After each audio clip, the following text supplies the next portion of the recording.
clicking and watching Citizen TV. So earlier on, just before we went to the commercial break, there's one specific tweet/SMS that caught our attention. We want to bring it up for you right now. Again, Mama Nyambura, we want to answer your question. You are saying that as a parent of an intellectually challenged parent, rather, we have no voice whenever people living with disabilities, rather, issues are being discussed. I represent my daughter who cannot articulate her concerns at 30 years of age. So let us just pick it up from there. Honorable Isaac, I think we need to remind ourselves consciously as a society, disability is not just what you see. There's also the mental part of it as well.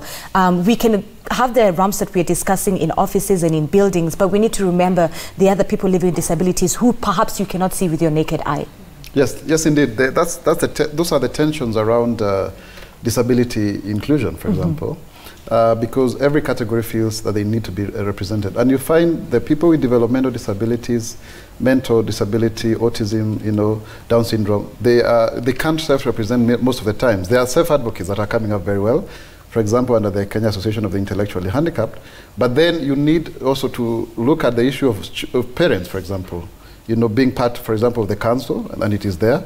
And also the issue of ensuring the parents also shoulder the burden of care. They get benefits, like they should also be exempted, especially the mothers, because we are our mothers' children, like Mama Nyambura has said. So that's something that we need to work, going forward, and that's why you also see the cash transfer for persons with disabilities is only going to such kinds of categories, because you must also give to people what they require. For example, Honorable Njoroge would require something I don't require. I require sunscreen, he may require something else, you see? Right. So you must also differentiate that way. So that's why even in the current census, the questions of disability are actually 7. Physical, mental, visual, hearing, and speech also, and then self-care. Self-care is now those developmental disabilities. And then for the first time in the history of this republic, we are going to have the albinism question. Because you see, you cannot measure the pigmentation with the other people. So albinism is one, and we are calling upon everybody with albinism, oculocutaneous rufus, to come out. But also when it comes to the issue of appointments, it's good to say what has happened. Indeed, we need a cabinet secretary, but we are also making progress. Now we have Joseph Tamukobe as a PS. We do have judges. We have judges several. Monica Mbaru, who is blind. We have Mombi Ngoge, who has albinism. Now the appellate court of appeal, 2 have been proposed for appointment: Mombi and Laibuta, who is also blind. If we come to the commissions, we have Tohir Mubarak, who is a TSC, who is physically disabled. We have Chomba Wamunyi, who is blind, who is at the Gender and Equality Commission. And also, you have Washington Sati, who is deaf. For the first time in the Republic of Kenya, we have a deaf commissioner, really a commissioner who is deaf. So we must say that, of course, we are making progress. But also, Senator, allow me to cut you short. You have really pushed for the call of census, which is very important, yes. But what will you do with that data, given that you are the people who are making laws, you're the people representing Kenyans in Parliament? What would you and Honorable Denita, rather, do when you have that information? What do you do then? I think the issue about health, for example, there are so many people who have lifelong requirement for medical attention. We don't know where they are. We need to know where they are so that we can help. For example, the National Health Insurance Fund should come up with a disability package. For those who, like physiotherapy is very expensive, There are people who require certain meds, like those who have, epilepsy, people with multiple sclerosis. Their life can really be improved when they have done stem cell treatment. But do you know how much it costs? It costs a whole 8 million shillings. How do you help such individuals? So when we have this information, and I'm very glad also Huduma number, somebody was being asked to say their disability registration number, we will now be able to map out where persons with disabilities are, because one of the things that we've had challenges about raising the funds for people with disabilities, they are only 1.8 billion, and we appreciate, is that people say we are very few. Last time we were told we were only 3.5%, but the global estimates that we could be as many as 20% of Kenyans. And I'm sure now with the use of the Washington group of questions, which is more advanced than what we used in 2009, the threshold for disability is going to go very high. For example, if you come to the issue of representation again, students with disabilities are not represented in their student councils because of an act of parliament by Aden Duale, which I'm amending. When it comes to retirement age, we've raised it to 65, people are still not implementing. Academics retire at 70, they need to retire at 75. So generally, what I want to say is that even county governments have not allocated budgets for disability. So those are the things that are working against persons with disabilities, and that is why, as Kwame Nkrumah said, seek ye the political kingdom, and everything shall be added unto you. I know my brother Joroge has gone to ODM, and I would want to tell you, my brother, that yes, politics is the way to go, but I also know the two parties. And I want to say this to summarize, that ODM is structured chaos. Jubilee is amorphous formlessness. Honorable Denita Gandhi, you represent persons with disability. What is the strategy going forward? Yeah, I'm very happy that we have devised a newer way of capturing information for persons with disabilities. Yeah. The one we have, the one Honorable Maura is saying, actually, the Washington group of set of questions is extremely a good set of questions that really will now, for the first time in the census, capture the various kind of disabilities that we have. It was not there 10 years ago when we did the census in 2009. So once we have that, we'll have a strategy to deal with each and every category. Now, once we have that data, and I've simply said, persons with disabilities belong to counties. It is now the responsibility of county governments, counties, to ensure that they know from the data how many people live within Migori County, for example, with a disability. What type of disability do they have? And what are their age? You know, we have to relate it that way. What is the gender? What is the age? How many are children? How many are women? So that now from there, the county governments need themselves to ensure that they have a budget for persons with disability. Okay. Let me tell you, Trevor, we can actually ensure, county governments can ensure that every household within their counties, for example, they can even come up with a cash transfer program for themselves. Yeah. County governments have a lot of money. Once we do that, we will ensure that those people within that county are taken care of in terms of education, their children, their sunscreens, their wheelchairs. And this they can include even in the CIDP, which is the County Integrated Development Plan. Exactly. We need now to look at that, because now we have the data, an improved version of what we had in 2009. And you're saying that it should, the county governments should do more. Nevertheless, you can imagine what it is for a person living with a disability in the rural versus that person who is living in the urban. That is what I'm saying. We belong to counties. Let us not say we are urban. We are not urban. We all belong to counties. And if we belong to counties, our county government need to ensure that we live comfortably within that county itself. So we cannot be talking of, we talk about disability is a national function. Disability needs to also go down because we belong to counties. Okay. That is where we will benefit from. Okay. So that we are not just thinking, oh, disability is National Council in Nairobi. We need to have a structure.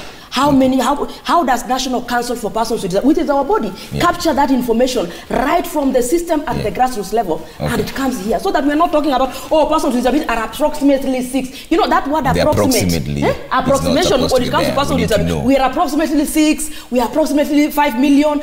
We will have to remove that word approximate. We have to be exact. And then relate that, how many of that approximation is women.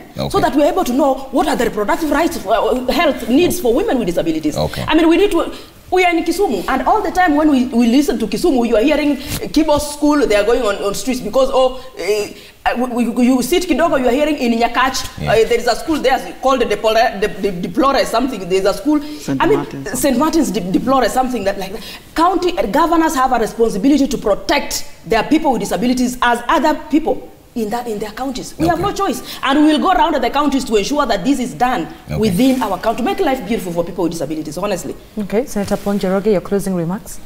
Yeah, very briefly, we're running out of time. Yeah, I would say I think the 19 billion deficit which the governors are fighting for, I would ask the president to hold that money, because the national government seems to be taking care of persons with disability than the county governments.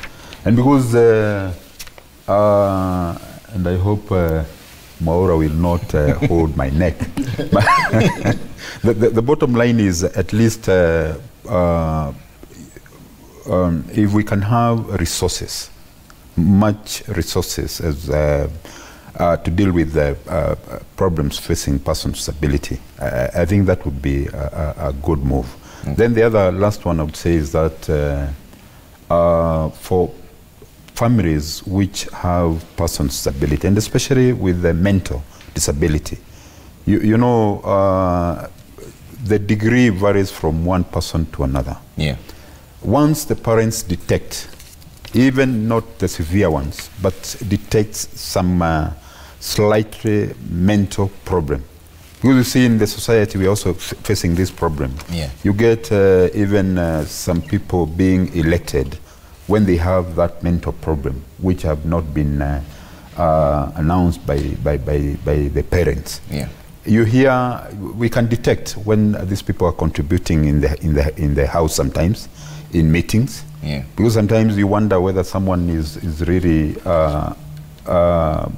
fit to be there. fit. Yeah. And you have seen this. Sometimes you just wonder whether someone is really fit to be so in there needs those to be positions, categories so that you know. without having been identified, to be having this kind of problems. Okay. And I think it is good if they never hide this, so that when the statistic is being carried on, then it is easy also for people planning this to be able to assist them. All right. DJ Euphoric, wewe nifungie hii chapter sasa. Kama wase wa mtaa mngependa kuona nini? Because kuna representatives wenu hapa hivi. What more do you want them to do? Wenye wana to represent hapa hivi. So wengine mabeshte wangu so wezi wachomea. Lakini mimi nawashukuru mazee for everything wanafanya, starting from the president anatupatia opportunities, personally mimi amenipatia opportunities, so big up sana. Na actually for them it's all about to implement. Or make sure like zile vitu zote zimekuwa hapo for us ziko. Someone like me, hiyo story na ramp and stuff, nikianza DJing kuna places mingi sana nilikuwa naenda siwezi access. Unaona? So hiyo story ya ramp, accessibilities, opportunities zimekuwa hectic sana kwetu, unaona? So like for me in my line of entertainment, I've met so many people living with disability and got talent, but I want a platform. So with my team, we started an umbrella, like that. Let's say an association whereby tutakuwa tuna go around the counties to get those talents, people living with disabilities, wenye wako na talent. Atubagui talent. Si lazima ati sijui ni kwa sababu mimi ni DJ, we're going for DJs. No, atubagui talent. Either you are a fashion designer, ni comedy, hizo vitu zote. Go for it. Yeah. We are doing everything. We have been having a talk with the national government, our private partners. So tunakam soon, counties and everywhere. Tunataka kuleta these talents because sometimes si lazima msaka employed India. Unapata kuna msaka huko mashinani, labda barabara, by the barabara huko Chaninoma. Angeweza kutoka home to place shule iko. Maybe anatumia wheelchair, it's raining, unaona? So mtu akabaki tu ako home but alikuwa na talent. So that's what we are trying to do. We are having talks with the National Council chairman. So we are trying to get all this together so that we can bring those talents up. Right. And hopefully to be fruitful. Honorable Isaac, very briefly, very 30 seconds. I think just to add up, and it's like Euphoric, you just picked my mind. The issue of sports and talents and arts is a very good employer. And we hope that, and he's a good example, we hope that the CBC curriculum now, because there are so many talented people, that it will help persons with disabilities. If you look at Thika School for the Blind High School, do you know they were the best in the music festival overall? Wow. Yeah, the whole country. Likoni School for the Blind is going to perform at Fort Port in Uganda, having now been the best in terms of one performance. So really sports is very important. But finally also, when you empower persons with disabilities, it's not just them. You also help them to bring up, you know, if you are in a pit in another class, when disabled people are out, then other people come out. That is why, for example, as the caller from Kisumu said, I've also been championing the rights of intersex people. So that the more it becomes a virtuous circle, where people then keep, so that everybody is never left behind. All right. Nominated Senator Honorable Isaac Mwaura, asante sana. We also had former Senator Paul Njoroge Ben joining us, as well as DJ Euphoric and Honorable Denita Agati, who is Member of Parliament for Persons Living with Disability. Thank you so much for your time and for your contribution to this specific discussion. Speaking of contribution to the discussion, we also appreciate your own feedback from our Twitter, from SMSs to the calls as well. Speaking of which, let's take a look at our last feedback that has been coming through. Let's see what you're saying. You don't leave a name. You say, good morning. My husband is living with disability whereby both of his legs were amputated below his knees. He's a degree holder, but since he graduated in 2015, he has been sending applications here and there to no avail. He still continues to say he has lost hope. He's a total orphan, but despite all, he's a strong, energetic, vocal, and very hardworking. Just want to ask, what do institutions look at before offering a job to such people? Right, the issue of employment. All right, Benji, you're watching from Bungoma. You say persons with disability must be handled in a special way. They have to enjoy their rights as per the Constitution demands, and special facilities should be provided to them. All right, let's see a final one here. What you're saying, Kezia says, my question is to Honorable Mwaura. When you talk of disabilities, would you include also people suffering cancer, high blood pressure, and diabetes, as there's too little they can do on their own due to what they go through in life? Such people need a lot of support as well. Thank you. Those are those are non-communicable diseases. There's a difference between being sick and being disabled. Yeah. Okay. We are not sick people, Yes. but they should also be taken care of, and that is why there should be a package for cancer under NHIF. That is why it should be declared a national disaster. Brilliant. Direct to the point. And Exactly. That's we leave this discussion at this particular point. We're taking a quick break. When we come back, there's workout Wednesday. Yes, it's workout. Yeah. Let that lady whose husband, whatever, contact us. Yeah. We see how to help. When you say contact you, where does she go? Like, we can share the number, kindly. Okay. Because there's a way we can work with those who we work with companies like Safaricom, L'Oreal, Barclays Bank, KCB Foundation. There's a way we can work on that. All right, I think I don't remember her name, but you remember that SMS. Yes. It was a concern about someone who the husband graduated in 2015. Yeah. Persons with disabilities, Yes. persons with disabilities need to come out to be counted. Okay. Persons with disabilities need to come out to be counted in the next 2 days, so that they count. Okay. You know. All right. So you can get in touch with us, and then we'll see how to connect you to the legislators and see what happens. But for now, it's time for Workout Wednesday. We need to right take a commercial break, so Willis Oburu can get ready for Workout Wednesday. We see what he has for us today. There you go. So if you're at home and you're getting... You can see very well pumped. Exactly. If you're at home and you want to take part in this workout, rather, we give you time to sort of change with this commercial break. So let's take that break right now. See you in a bit.